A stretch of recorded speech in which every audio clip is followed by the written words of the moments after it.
Fala, gente, bom dia, tudo bem com vocês? Eu espero que sim. Eu estou bem feliz por mais uma manhã estarmos juntos aprendendo um pouco mais sobre a palavra de Deus. Queridos, hoje eu quero falar sobre algo importante, algo que faz de fato diferença na nossa vida, que é a fé. A nossa fé, ela determina a forma como nós enxergamos a Deus. E isso é interessante, nós precisamos pensar um pouco sobre ela. E como falar de fé sem lembrar-se de Abraão, né? Abraão é considerado um dos heróis da fé. E ele, de fato, merece esse título. Ele nos inspira muito, um homem, um servo de Deus que demonstrou fé. E olha só, lá no livro de Gênesis capítulo 12, o verso 1, ora, disse o Senhor a Abraão, sai da tua terra, da tua parentela e da casa de teu pai, e vai para a terra que te mostrarei. Abraão então vai sair de Ur dos Caldeus, que é a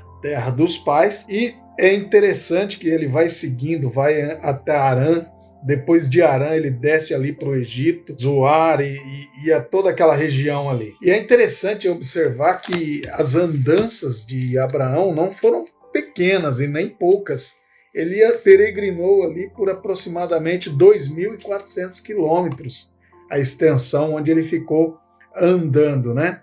Mas o melhor de tudo é quando nós chegamos lá em Hebreus, no capítulo de número 11, nos versos de 8 a 10. Olha só o que diz lá. Pela fé, Abraão, quando chamado, obedeceu a fim de ir para um lugar que devia receber por herança e partiu sem saber aonde ia. Pela fé, peregrinou na terra da promessa como em terra alheia, habitando em tendas com Isaque e Jacó, herdeiros com ele da mesma promessa, porque aguardava a cidade que tem fundamentos, da qual Deus é o arquiteto e edificador. Pela fé, também, a própria Sara recebeu poder para ser mãe, não obstante o avançado da sua idade, pois teve por fiel aquele que lhe havia feito a promessa. É interessante que quando nós falamos sobre fé, a fé de Abraão, ela mostra muito para nós. A fé que o patriarca tinha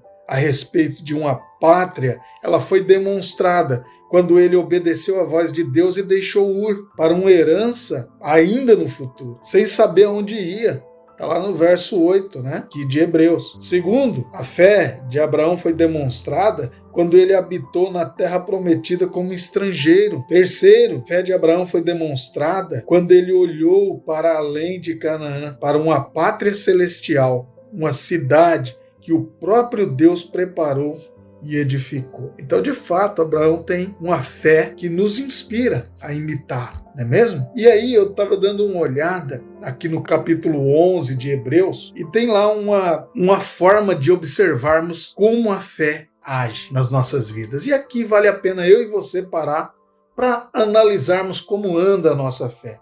Lá no verso de número 1, a nossa fé ela precisa ser parecida com a de Abraão. A nossa fé ela deve agir da seguinte forma: ter certeza das promessas de Deus. O verso de número 1 no capítulo 11 de Hebreus diz: ora, a fé é a certeza das coisas que se esperam, a convicção de fatos que não se veem. Depois, é importante também pensarmos que a fé, ela percebe o desígnio de Deus. O verso de número 3 de Hebreus nos mostra isso. Pela fé entendemos que foi o universo formado pela palavra de Deus, de maneira que o visível veio a existir das coisas que não aparecem. Depois nós podemos perceber também que a fé ela está confiante no poder de Deus.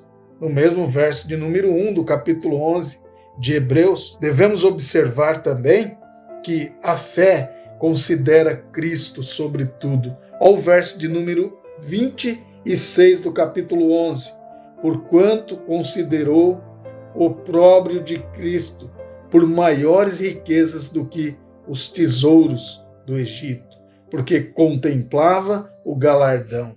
Então a nossa fé tem que olhar assim para Cristo também, né? A fé verdadeira, ela age segundo as promessas de Deus. Do capítulo 11, dos versos 8 ao 22, nós percebemos isso. E por fim, a fé age e ela vence tremendas desvantagens. É mesmo? O capítulo 11, os versos do 29 ao 38, vai mostrar isso. Então nós precisamos agir com fé. Esperar em Deus. Talvez a nossa jornada seja longa, seja grande, talvez mais de 2.400 quilômetros estejamos para andar ainda.